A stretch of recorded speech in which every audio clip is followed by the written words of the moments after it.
Hello friends, welcome to my YouTube channel RSGK academy. मैं आपका अपने चैनल पर बहुत बहुत स्वागत करती हूँ। तो चलिए बिना देर किए हुए शुरू करते हैं आज का बेहतरीन सेशन। जैसा कि हम मानचित्र पढ़ रहे हैं, मैप के बारे में जान रहे हैं, तो हम जान लें कि मैप के प्रकार कितने होते हैं। मैप के जो प्रकार हैं उसमें सबसे पहला है भौतिक मानचित्र, यानी कि जिसे हम फिजिकल मानचित्र भी कहते हैं। क्या है ये फिजिकल मानचित्र? भौतिक मानचित्र पृथ्वी की प्राकृतिक आकृतियां जैसे पर्वत, पठार, मैदान, महासागर इत्यादि को दर्शाने वाले मानचित्र को भौतिक या उच्चावाच मानचित्र कहते हैं। देखिए, जैसे ये यहाँ पर हिमालय है, हिमालय को प्राकृतिक तौर पे दर्शाया गया है। ये नदियां हैं, ये मैदानी इलाका है जो कि हरे रंग से दर्शाया गया है। ये बीच का डेक्कन का प्लेटू पठार है जिसे पीले रंग से दर्शाया गया है। ये भारत का क्या है? भौतिक मानचित्र है जिसमें कोई भी स्टेट का डिवाइडेशन नहीं है और इसमें सिर्फ क्या पर्वत, पठार, मैदान और महासागर दर्शाए गए हैं, जैसे ये वे ऑफ बंगाल, अरेबियन सी। तो चलिए अब नेक्स्ट देखते हैं राजनीतिक मानचित्र।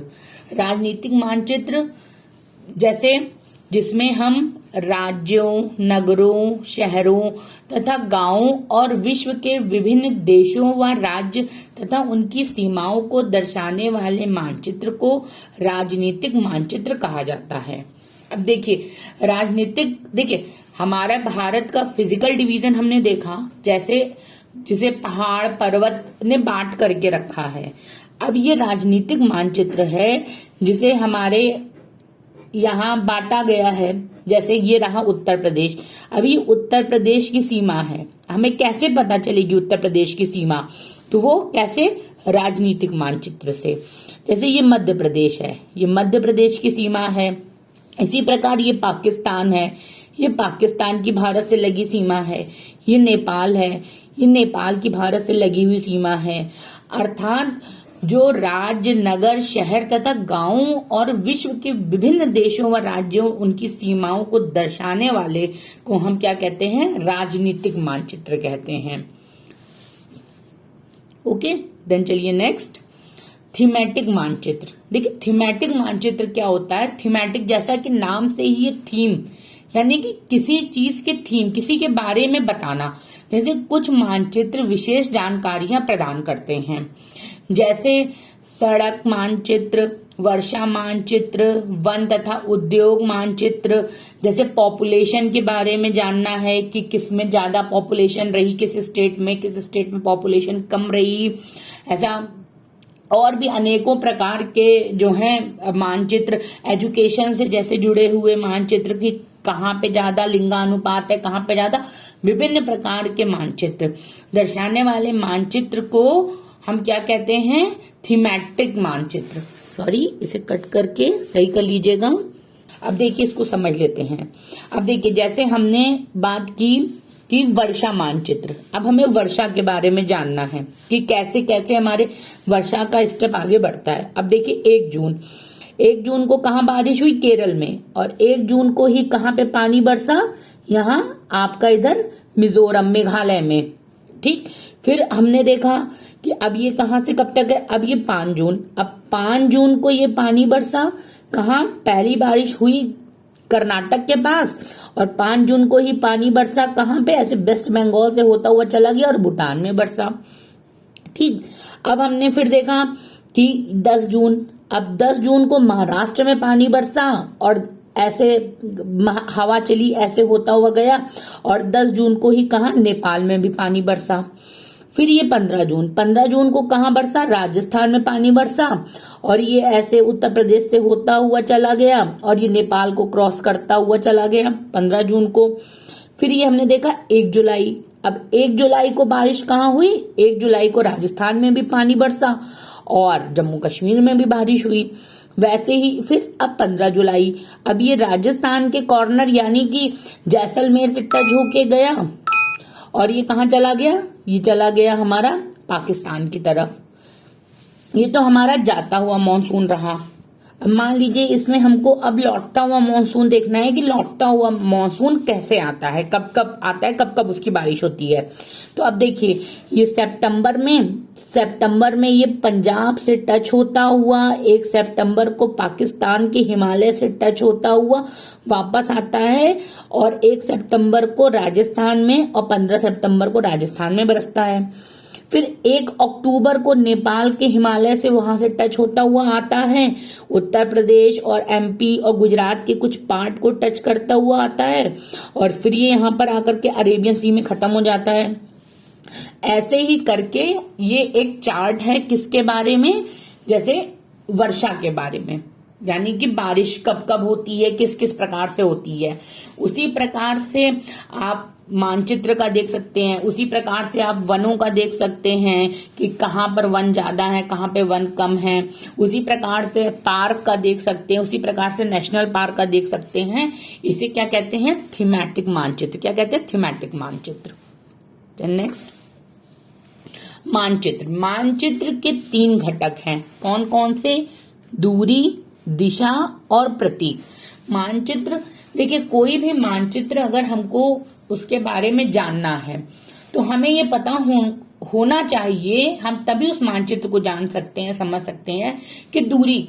अब देखिए जैसे सपोज करिए कि मान लीजिए भारत में आपको एक शहर से दूसरे शहर में कहीं जाना है, उसका किलोमीटर है 100 किलोमीटर, 500 किलोमीटर या 1000 किलोमीटर।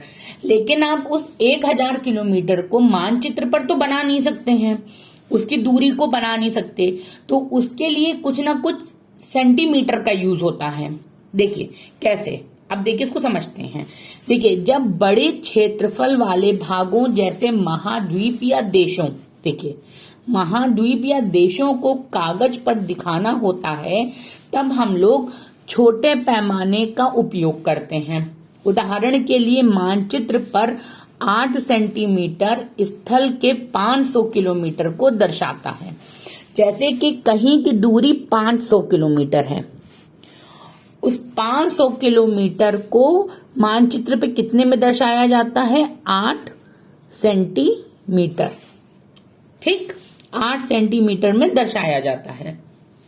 इसे क्या कहते हैं, इसे छोटे पैमाने वाले मानचित्र क्या कहते हैं, क्या कहते हैं, छोटे पैमाने वाले मानचित्र।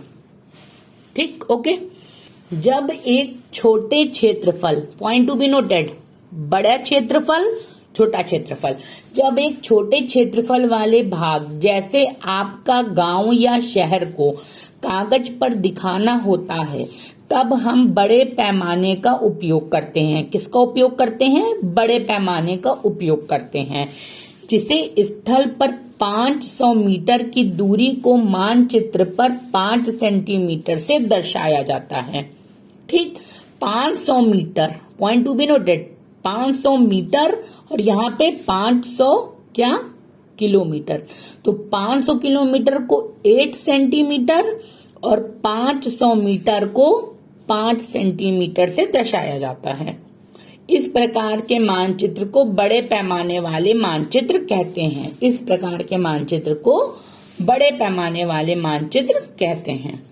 बड़े पैमाने वाले मानचित्र छोटे पैमाने वाले मानचित्र की अपेक्षा अधिक जानकारी प्रदान करते हैं। देखिए सीधी सी बात है, बहुत सीधी सी बात है कि जस्ट सपोज, जैसे देखिए समझिए, देखिए कोई एक ये मान लीजिए किसी चीज का खाका है, ये छोटे पैमाने का है, छोटे पैमाने का है तो ये हम इसको छोटा छोटा बनाएंगे। यूं क्यों छोटा, इतना छोटा छोटा, इसमें और छोटा कर दीजिए, इतना छोटा, तो इसमें जानकारी तो हमें प्राप्त होगी नहीं। क्यों नहीं होगी, क्योंकि हम इसमें 500 किलोमीटर को 8 सेंटीमीटर से डिनोट कर रहे हैं। ठीक, अब कोई बड़े पैमाने वाला मानचित्र है, मान लीजिए ये रहा बड़े पैमाने वाला मानचित्र। ठीक, अब ये बड़े पैमाने वाले मानचित्र 500 मीटर यानी सीधे सीधे आधा किलोमीटर। अब इसको हम 5 सेंटीमीटर से डिनोट कर रहे हैं, 1 2 ऐसा मान लीजिए। ठीक, अब ये देखिए छोटा है, इसमें जानकारी नहीं मिलेगी, लेकिन ये बड़े हैं तो इसमें जानकारी मिलेगी। यहाँ पे क्या है, यहाँ पे क्या है, यहाँ पे कौन सा पेड़ है, किसका घर है, इत्यादि जानकारियां हमें यहाँ पर आराम से प्राप्त हो जाएंगी। इसलिए बड़े पैमाने वाले मानचित्र छोटे पैमाने वाले मानचित्र की अपेक्षा अधिक जानकारी प्रदान करते हैं। ओके, तो ये हो गई दूरी की बात। देन चलिए नेक्स्ट, आप देखिए, ये देख लीजिए, ये एनसीईआरटी का एक्चुअल स्क्रीनशॉट है जो मैंने लगाया है, आप इसको समझ सकते हैं। देखिए, ये रहा स्कूल, ये रहा वेल यानी कुआं, ये रहा शॉप, ठीक, ये रहा कम्युनिटी सेंटर, ये रहा ट्री, ये रहा प्लेग्राउंड, ये आपका ऑर्चर्ड है, ठीक। अब देखिए, ये विकास का घर है, शीला का घर है, करीमा का घर है, अर्थात ये क्या है, ये आपका बड़े पैमाने वाला है। क्या है, बड़े पैमाने वाला। जैसे अब मान लीजिए अगर विकास को अपने घर जाना, अपने स्कूल जाना है तो वो कैसे जाएगा? विकास जाहिर सी बात अपने घर से निकलेगा, ये रास्ता है, यहां से जाएगा, ऐसे जाएगा, स्कूल पहुंच जाएगा। अर्थात कि बड़े पैमाने पे हमें जानना अधिक सरल है। देन चलिए नेक्स्ट, दिशा। अब देखिए, दिशा के बारे में जानते हैं। दिशा क्या होती है? मुख्य रूप से 4 प्रकार की दिशा होती है ना। देखिए, दिशा अधिकतर मानचित्रों में ऊपर दाहिनी तरफ तीर का निशान बना होता है, जिसके ऊपर अक्षर ऊ लिखा होता है। यह तीर का निशान उत्तर दिशा को दर्शाता है। इसे उत्तर रेखा कहा जाता है। जब आप उत्तर के बारे में जानते हैं तब आप दूसरी दिशाओं जैसे पूरब, पश्चिम तथा दक्षिण के बारे में पता लगा सकते हैं। देखिए फ्रेंड्स, जैसा कि हमने लास्ट चैप्टर में भी उत्तर दिशा के बारे में जाना था, और ये जाना था कि उत्तर दिशा हम कैसे सप्तऋषि की सहायता से पता लगाते हैं। तो उत्तर दिशा ही सारी दिशाओं को एक रेखांकित देती है, ठीक। तो मुख्य रूप से कितनी दिशाएं हैं? 4 दिशाएं। कौन कौन सी? उत्तर, दक्षिण, पूरब, पश्चिम, या उत्तर, दक्षिण, पूरब, पश्चिम। अब उत्तर पूरब को ऊपू से डिनोट करते हैं, दक्षिण पूरब को दापू से, दक्षिण पश्चिम को दापा से तथा उत्तर पश्चिम को ऊपा से। इन बीच वाली दिशाओं की मदद से किसी भी स्थान की सही स्थिति का पता लगाया जा सकता है। देखिए कैसे, चलिए देखिए। अब देखिए, ये क्या है? उत्तर, ये क्या है? दक्षिण, ये क्या है? पूरब, ये है पश्चिम। अब इसको ऐसे देखिए, ठीक। ये क्या रहा आपका? उत्तर, दक्षिण, पूरब, पश्चिम। ये तो हो गई 4 दिशाएं। अब ये 2 दिशाएं, जो 4 दिशाएं और हैं बीच की, वो समझ लेते हैं, जो कि जिससे आपको एग्जाम में पूछा जाता है और कंफ्यूजन होती है। अब देखिए, ये जैसे उत्तर और पश्चिम के बीच में आई है तो क्या है? ये उत्तर पश्चिम है, ठीक। ये क्या है? पूरब और दक्षिण के बीच में आई है तो ये क्या है? दक्षिण पूरब है, दक्षिण पूरब है। अब ये क्या है? ये उत्तर और पूरब के बीच में है तो ये क्या है? उत्तर पूरब है। क्या है? उत्तर पूरब है। और ये दक्षिण और पश्चिम के बीच में है, यानी कि क्या है? दक्षिण और पश्चिम के बीच में, तो दक्षिण पश्चिम है। तो ये रहा दिशा के बारे में। अब आइए हम जानते हैं दिक्सूचक के बारे में। अच्छा, दिक्सूचक, हम दिक्सूचक की सहायता से किसी स्थान की दिशा का पता लगा सकते हैं। यह एक यंत्र है जिसकी सहायता से मुक्त दिशाओं का पता लगाया जाता है, जिसकी चुंबकीय सुई की दिशा हमेशा उत्तर दक्षिण दिशा में होती है। हम दिक्सूचक की सहायता से किसी स्थान की दिशा का पता लगा सकते हैं। यह एक यंत्र है जिसकी सहायता से, इसको काट दीजिए, जिसकी सहायता से दिशाओं का पता लगाया जाता है, जिसकी चुंबकीय सुई की दिशा हमें उत्तर दक्षिण दिशा में होती है, हमेशा उत्तर दक्षिण दिशा में होती है। जैसे ये देखिए, ये रहा एक आपका दिक्सूचक, ये उत्तर, ये दक्षिण दिशा। ये हम लेके ऐसे, आपने फोन में भी देखा होगा, ये रहता है। देन चलिए नेक्स्ट, प्रतीक। प्रतीक के बारे में जान लेते हैं। यह किसी भी मानचित्र का तीसरा प्रमुख घटक है। किसी भी मानचित्र पर वास्तविक आकार एवं प्रकार की विभिन्न आकृतियां जैसे भवन, सड़क, पुल, वृक्ष, रेल की पटरी को दिखाना संभव नहीं। इसलिए वे निश्चित अक्षरों, छाया, रंग, चित्र तथा रेखाओं का उपयोग करके दर्शाए जाते हैं। इन प्रतीकों का उपयोग के संबंध में एक अंतरराष्ट्रीय सहमति है, अर्थात इन भवनों, सड़कों, पुल को जैसा आपके भारत में दिखाया जाता है वैसा ही विदेशों में भी दिखाया जाता है। जैसे आपने अक्सर देखा होगा कि कहीं पे रेलवे क्रॉसिंग होती है तो ऐसा निशान बना होता है रेलवे का। ये भारत में भी है और ये विदेशों में भी है। अच्छा, जेब्रा क्रॉसिंग हर जगह होती है, सड़क पे क्रॉस करते समय आपने देखा है।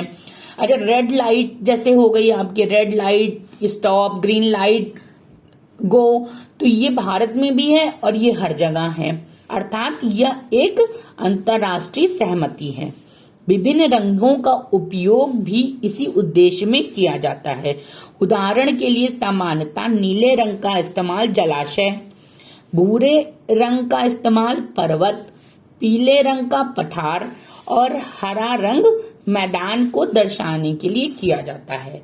जैसा कि आपको याद होगा, जब हमने फिजिकल मैप देखा था तो उसमें भी इन्हीं रंगों के साथ में दिखाया गया था।